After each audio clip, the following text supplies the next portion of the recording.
শেখ হাসিনা অন্তত দামি দামি করে কোনো মতে দেশের মানুষকে বোঝানোর চেষ্টা করছে। এরা বলছি নিঃশ্বাসই করার দরকার।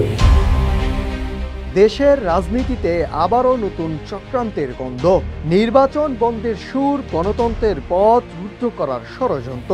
এরা কি রাজনৈতিক দল নাকি গণতন্ত্র বিরোধী প্রেসার গ্রুপ? চট্টগ্রাম মহানগরে বিএনপির আয়োজিত এক স্মরণ সভায় সরাসরি এ প্রশ্ন ছুড়ে দিলেন বিএনপির শীর্ষ নেতা আমির খসরু মাহমুদ চৌধুরী। এদের রাজনীতির মুখোশ খুলে দিতে হবে, সহনশীলতা আর সম্মানের রাজনীতির মধ্য দিয়েই দেশে ফিরিয়ে আনবে মানুষের মালিকানা।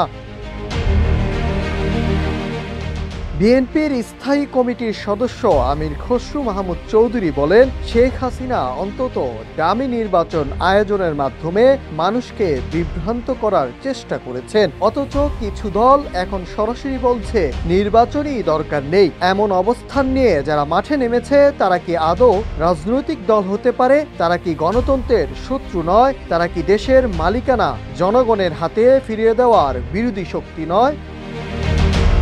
ওয়ালটন এখন দেশের সীমানা পেরিয়ে পৌঁছে গিয়েছে 50টিরও বেশি দেশে। ওয়ালটন, ঘরে ঘরে বিশ্বজুড়ে। 13 জুলাই বিকেলে চট্টগ্রাম মহানগর বিএনপির উদ্যোগে মুরাদপুর এলজিডি ভবনে আয়োজিত স্মরণ সভায় প্রধান অতিথির বক্তব্যে এসব কথা বলেন আমির খসরু মাহমুদ চৌধুরী।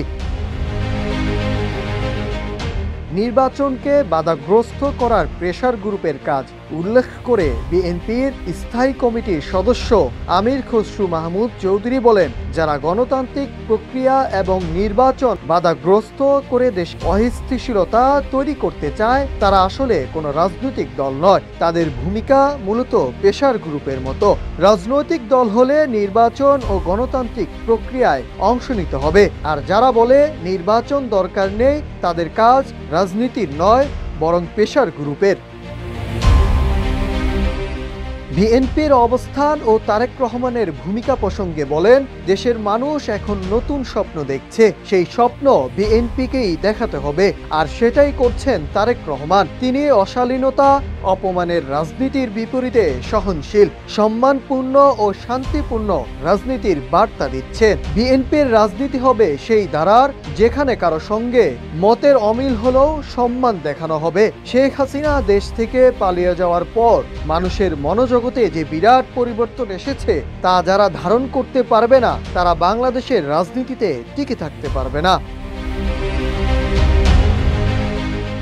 গণতান্ত্রিক প্রক্রিয়ার উপর গুরুত্ব দিয়ে বিএনপির স্থায়ী কমিটির সদস্য আমির খসরু বলেন, দেশে এমন সংস্কৃতি চলতে পারে না যেখানে কয়েকজন বিজ্ঞ ব্যক্তির বসে জনগণের ভাগ্য নির্ধারণ করবে।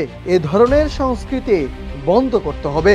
দেশের প্রত্যাশা পূরণ করবে শুধুমাত্র নির্বাচিত সরকার, আর সেই সরকার হবে জনগণের কাছে দায়বদ্ধ। আমরা যে ত্যাগ স্বীকার করেছি, গুম, খুন, মিথ্যা মামলা ও মৃত্যুর মধ্য দিয়ে, সবই স্বাধীন ও সার্বভৌম গণতান্ত্রিক দেশের জন্য। সেই দেশে থাকবে জনগণের পূর্ণ ভোটাধিকার এবং নির্বাচিত প্রক্রিয়া দ্বারা জনগণের কাছে জবাবদিহি করবে। রাজনৈতিক সহনশীলতার উপর গুরুত্ব দিয়ে আমির খসরু বলেন, রাজনীতিতে মাথা গরম করলে হেরে যেতে হবে। যারা দেশ ও জনগণের স্বার্থবিরোধী কাজ করছে তাদের জবাব দিবে দেশের মানুষ। আমাদের কাজ জনগণের জন্য, তাদের আকাঙ্ক্ষা পূরণের জন্য। দেশের রাজনীতিতে যদি রাজনৈতিক চরিত্র ও সংস্কৃতি না বদলায় তাহলে কোনো সংস্কারই কাজে আসবে না। বিএনপির আগামী দিনের রাজনীতি হবে সেই নতুন রাজনৈতিক সংস্কৃতির প্রবর্তন। Nahid Hasan, news desk, Ittefaq.